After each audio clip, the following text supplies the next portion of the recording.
সবাই জানেন যে আজকে একটি বিশেষ তিথি। আজকে দিনে শ্রীল কৃষ্ণদাস কবিরাজ মহাশয় চৈতন্য চরিতামৃত গ্রন্থটি প্রণয়ন করেছিলেন। সেই হিসেবে আজকে শুভ চৈতন্য চরিতামৃত জয়ন্তী। লেখক শ্রীল শ্রীকৃষ্ণদাস কবিরাজ মহাশয়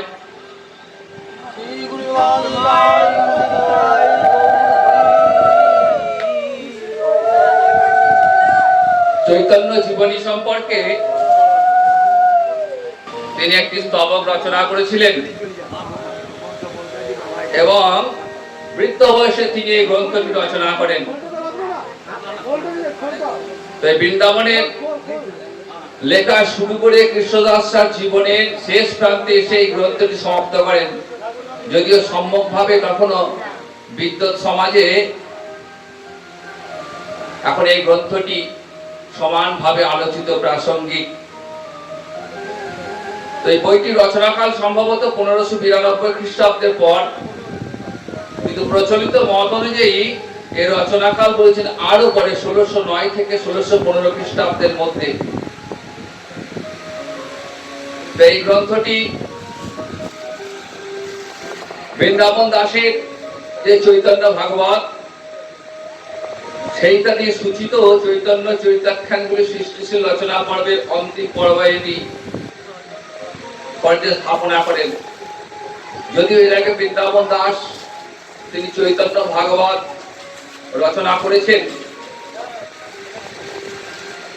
কিন্তু চৈতন্য জীবনের যে শেষ বছর গম্ভীরা লীলার কথা কিন্তু সেইভাবে বর্ণিত হয়নি।